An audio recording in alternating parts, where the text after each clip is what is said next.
지난주부터 드디어 세계 각국의 금리 인하에 대한 시계가 좀 돌아가기 시작했습니다. 추석 연휴 끝나고 난 바로 다음날 새벽에 미국이 기준금리를 인하했는데요. 자, 미국이 기준금리를 인하를 하다 보니까 과연 한국은행은 어떤 결정을 내리게 될까? 이 부분에도 투자자분들 많이 궁금해 하시는 것 같습니다. 자, 미국 연준의 빅컷, 과연 국내 부동산 시장에는 또 어떤 나비 효과를 불러오게 될지 지금부터 함께 이야기 나눠보도록 하겠습니다. 자, 금리와 부동산 상당히 좀 민감한 주제죠. 이것도 금리하고 이런 거 하면 막 거시경제니 막 이러면서 막 머리 아파 하시는데요. 제 강의 아시잖아요. 제가 그렇게 어렵게 하지 않습니다. 왜? 제가 단순한 사람이라 좀 단순하게 좀 제가 정리를 해봤으니까 여러분들 그냥 단순하게 따라오시면 될 것 같습니다. 예. 지금 이제 이번에 그 연준 0.5% 빅컷 단행했죠. 지금 금리를 인하시킨다는 거는 그냥 단순합니다. 앞으로 시장 침체가 예상이 되니까 선제적으로 지금 대응을 하는 거겠죠. 예. 그래서 일반적인 여러분들이 알고 있는 상식은 우리가 금리 인하가 된다? 그럼 이자 부담이 주네. 이자 부담이 주면은 이제 수요자는 당연히 늘어나겠네? 그러면 가격은 상승하겠네. 예, 반대로 금리가 상승을 하면 이자 부담 늘어나겠네? 이자 부담이 늘어나니까 살 사람이 줄어들겠네. 그럼 수요자가 감소하네? 그럼 가격 떨어지겠네. 이거거든요. 그래서 보통 금리와 부동산은 반비례 관계에 있다라고 많은 분들이 알고 계십니다. 지금 언론에서도 금리 인하에 대한 전망이 그렇게 많이 나오고 있고요. 자, 그런데 과거에 한번 예를 한번 볼게요. 지금 여기 빨간 선 있죠? 빨간 선? 요 놈이 금리예요. 네, 금리고요. 그 다음에 이 파란 선이요. 서울의 이제 매매지수입니다. 매매지수. 자, 그러면 이 빨간 구간은 어떤 구간이냐? 예, 금리와 부동산이 반비례 관계에 있던 구간입니다. 즉 뭐냐? 금리가 떨어졌죠. 예, 금리가 떨어지니까 매매지수가 올랐으니까 가격이 오른 거죠. 그렇죠? 예, 얘는 지금 기본적으로 알고 있는 상식인 반비례 관계에 있다는 겁니다. 자, 그런데 이 당시에 금리가 단기적으로 엄청나게 올라버렸어요. 예, 최근에 우리가 코로나 시기 이제 겪은 것처럼 금리가 단기적으로 엄청나게 올랐거든요. 자, 그런데 가격 안 떨어졌어요. 또 올랐습니다. 여기는 지금 정비례한 거죠. 그렇죠? 자, 그 다음에 이제 최근에도 여기가 보면은 이제 빨간색 부분은 금리가 떨어지니까 또 서울의 매매지수가 올라갑니다. 자, 그런데 여기서 금리를 올렸거든요. 예, 금리를 올렸는데 그래도 또 상승을 하네요. 그렇죠? 예, 그 다음에 이제 최근에 경험했던 거. 금리가 아마 2018년 7월일 거예요. 기준금리가 그때부터 본격적으로 인하가 되면서 시장이 이제 갑자기 또 오르기 시작합니다. 이제는 또 이제 반비례 관계죠. 반비례 관계. 자, 그런데 여기서 같은 경우는 우리가 최근에 경험했듯이 금리가 급작스럽게 올렸잖아요. 예, 그런데 가격이 올랐어요. 21년도까지. 그렇죠? 예, 그러니까 금리와 부동산은 어느 정도 연관성이 있는데 정확하게 반비례 관계에 있다. 이거는 맞지 않는 겁니다. 이거는 맞지 않는 건데요. 근데 여기서 우리가 한번 살펴보셔야 되는 게 어떤 내용을 한번 살펴보셔야 되냐면 집값 상승기에 금리를 올리려도 또 집값은 더 오르는 겁니다. 자, 그 다음에 이런 거죠. 금리 하락폭이 커버리니까 어때요? 가격이 확 올라버렸죠. 그렇죠? 예, 이거는 여러분들 좀 이해를 하셔야 돼요. 자, 그 다음에 그래서 제가 정리를 해보면 금리와 집값은 반드시 반비례하지 않는다. 예, 우리가 과거의 예를 보면 지금 정비례했던 시기들도 상당히 많았다라고 이제 보시면 될 것 같고요. 자, 아까 말씀드렸듯이 집값 상승기에 금리가 상승을 하더라도 집값은 상승한 예가 많았고요. 그런데 집값 상승기에 금리가 떨어진다. 예, 이거는 전 구간에서 똑같았습니다. 금리가 떨어진다, 집값이 큰 폭으로 상승을 합니다. 예, 최근에 이제 팬데믹 시기에도 이제 그랬었죠. 그렇죠? 자, 그런데 이게 금리와 부동산의 반비례 관계가 상대적으로 과거에 비해서는 좀 더 짙어질 가능성이 상당히 높습니다. 왜? 주택 가격이 많이 있다 보니까 우리가 대출을, 이런 레버리지를 많이 이용을 해야 되거든요. 예, 그러다 보니까 최근 주택 가격 상승으로 인해서 집값과 금리의 반비례 가능성이 상당히 좀 짙어지고 있다라고 이제 보시면 될 것 같고요. 그러면 자, 우리가 지금 한은에서도 이번에 10월 12일 날 이제 기준금리 내릴지 아니면 동결할지 지금 할 건데 만약에 내린다라는 예상하에 한번 제가 말씀을 하겠습니다. 예, 안 내려도 상관없습니다. 안 내려도. 예.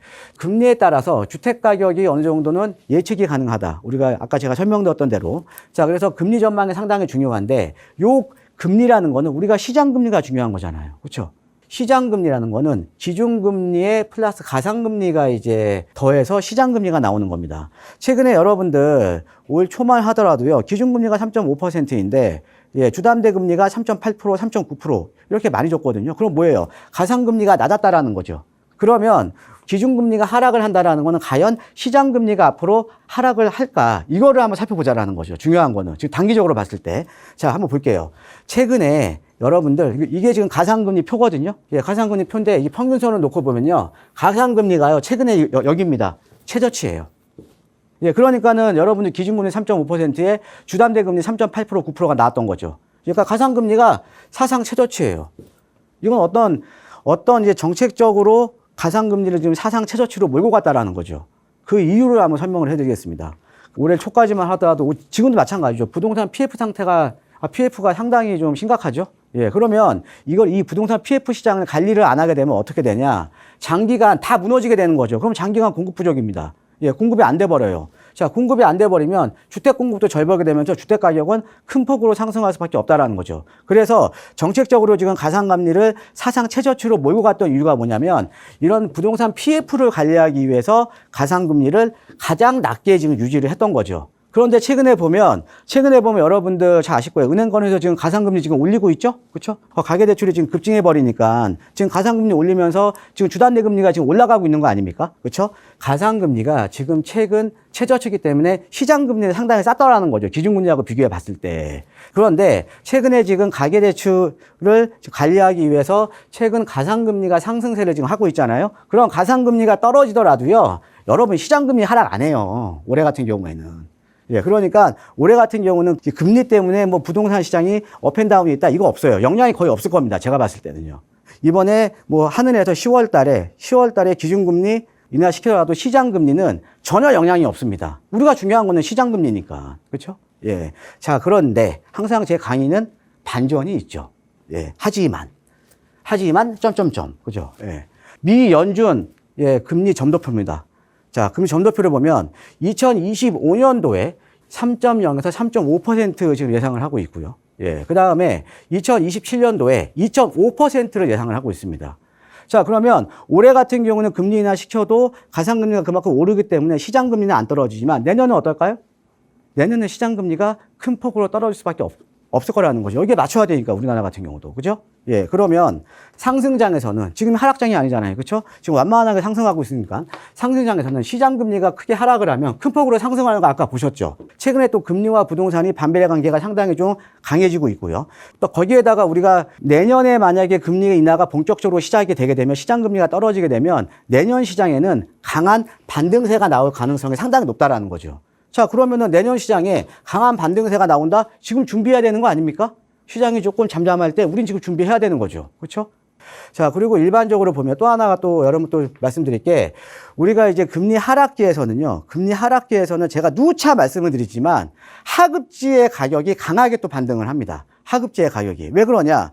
아무래도 우리가 하급지에 투자를 하시거나 하급지에 내가 실거주 목적으로 매수를 하시는 분들, 그러니까 실수요자나 투자자들도 하급지를 매수하는 이유는 여유자금이 적기 때문에 여유자금이 적으신 분들이거든요. 그러니까 이런 분들일수록 금리에 대해서 상당히 민감하다라는 거죠. 2019년도에도 금리가 하락을 하면서 우리가 서울 같은 경우는 강남 3구나 용산 같은 경우는 2017년부터 강하게 반등을 했고 그 다음에 노도강이라던가 이런 지역들 또 서울의 외곽 지역들은 2019년 하반기부터 2020년 초 강하게 반등을 했던 겁니다. 자, 그러면 금리 인하가 본격화되면 또 하급지의 시장이 본격적으로 이제 반등을 할 수밖에 없다라는 거죠. 예, 그래서 오늘 내용 좀 간단하게 좀 정리를 해드리면 10월달, 11월달 그러니까 올해 금리를 인하를 해도요, 시장에 별 영향 없다. 예, 시장금리 똑같다. 예, 그런데 내년이 문제다. 내년부터 또 금리 인하가 본격적으로 시작이 되니까 내년 같은 경우는 그러니까 가상금리를 계속적으로 높일 수는 없는 거잖아요. 그렇죠? 예, 그러면 기준금리가 떨어지게 되면 시장금리는 당연히 큰 폭으로 떨어질 수밖에 없는 겁니다. 그러니까 내년 시장이 좀 강하게 반등이 나올 가능성이 좀 상당히 높다라고 이제 보시면 될 것 같습니다. 네, 시장 상황 앞으로 어떻게 전개될지 좀 저희가 큰 그림 그려봤습니다. 지금 대표님께서 내년부터 부동산 시장에 강한 상승세 예상된다라고 이야기를 해주셨는데 자, 그런데 뭐 지금 9월 거의 다 갔으니까 올해 3개월 정도밖에 안 남았습니다. 지금 이 이야기 들으면 우리 시청자분들 마음도 좀 조급해지실 것 같은데요. 자, 오늘 지금 강의 드렸던 내용에 조금 더 이제 심화 버전으로 또 세미나도 진행이 됩니다. 자, 세미나 소개도 한 번 더 자세하게 들어보도록 하겠습니다. 부동산 시장은요, 가장 중요한 거는 장기적인 투자예요. 긴 호흡을 갖고 투자를 해야 된다는 거죠. 이 서울시라던가 정부의 입장은 뭐냐면 무조건 재개발, 재건축 활성화합니다. 왜? 서울에 재개발, 재건축 아니면 대안이 없으니까. 지금 땅이 없잖아요, 서울에. 그렇죠? 그래서 서울 같은 경우는 재개발, 재건축을 계속적으로 활성화시켜 줄 겁니다. 자, 그러면 우리가 이렇게 재개발, 재건축이 앞으로 가능한 지역에 소액으로 투자를 해서 상당한 시세 차익을 낼 수 있는 지역이 여전히 지금 남아 있다라는 거죠. 그러니까 몰라서 투자 못 하시는 거죠. 자, 그래서 도심에 소액으로 투자할 수 있는 투자 전략에 대해서도 제가 뭐 시간이 나면 지역적 설명까지도 제가 지금 준비를 해 놨으니까요. 내일 세미나에 관심 있으신 분들은요, 많은 참석 부탁드리겠습니다.